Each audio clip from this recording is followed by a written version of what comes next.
Praise lord. దేవుని పరిశుద్ధమైన నామమునకు మహిమ కలుగునుగాక. దేవుని పేరట మీ అందరికీ హృదయపూర్వక వందనాలు. ఈ ఉదయకాలము దేవుని వాక్యాన్ని విందాం. తిమోతికి రాసిన మొదటి పత్రిక 5వ అధ్యాయము 17వ వచనము.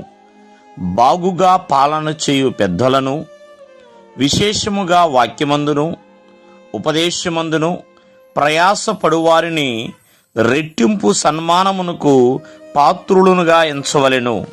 ప్రియమైన వర్లారా, బాగుగా పాలన చేయు పెద్దలు అంటే సంఘములో ఉన్న పెద్దలు ఎవరైతే నీతిగా, నిజాయితీగా, నమ్మకముగా మరి పెద్దలుగా పాలన చేస్తున్నారో, పెద్దలుగా వ్యవహరిస్తున్నారో, సంఘాన్ని నడిపించే విషయంలో కావచ్చు, అలాగే సంఘం యొక్క క్షేమాభివృద్ధి విషయంలో కావచ్చు, దైవజనుని యొక్క విషయంలో కావచ్చు, చక్కగా నీతిగా, నమ్మకముగా, యథార్థముగా, స్వలాభమును ఆశించకుండా, పక్షపాతమును చూపించకుండా ఎవరైతే అలా జీవిస్తున్నారో, మరి అంతేకాకుండా అటువంటి వారినంట వారి ప్రయాసకు తగినట్లుగా రెట్టింపు సన్మానమునకు పాత్రునుగా ఎంచవలెను.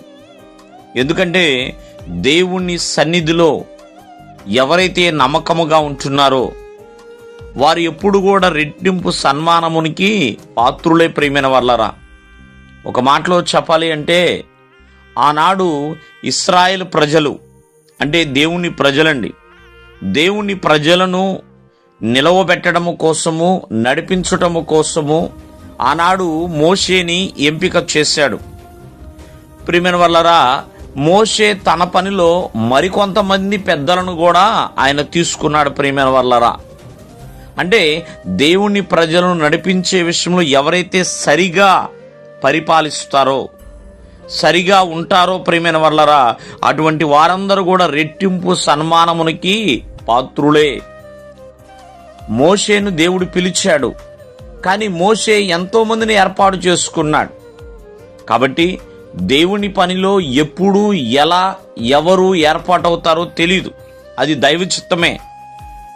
చక్కగా నీతిగా, నిజాయితీగా చేసేవారిని దేవుడు రెట్టింపు సన్మానమునికి పాత్రులుగా చేస్తాడు.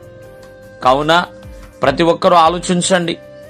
దేవుని పనిలో వెనకడుగు వేయకుండా, దేవుని సంఘానికి విధేయులుగా జీవిస్తూ, లోబడి జీవిస్తూ, ఇది దేవుడు నాకు అప్పగించిన పని అని ఎప్పుడైతే మనం ప్రయాసపడతామో ఆ ప్రయాసకు తగిన ప్రతిఫలాన్ని ఇస్తాడు.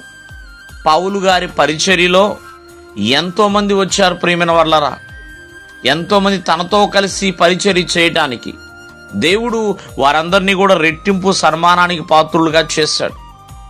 ఎందుకంటే దేవుడే ఇచ్చేవాడు అటువంటి రెట్టింపు సన్మానమును. ఎందుకంటే ఆయన కరుణా కటాక్షమును ఒక కిరీటముగా ఇస్తాడు. దయా కిరీటమును దేవుడిస్తాడు, అక్షయ కిరీటమును దేవుడిస్తాడు, జీవ కిరీటమును దేవుడిస్తాడు. ప్రియమైన వాళ్ళరా, కావున మరి నీ ప్రయాసకు తగిన ప్రతిఫలాన్ని దేవుడు ఎల్లప్పుడూ కూడా దాచిపెట్టాడు. దేవుడు మిమ్మల్ని ఆశీర్వదించునుగాక. ఆమేన్.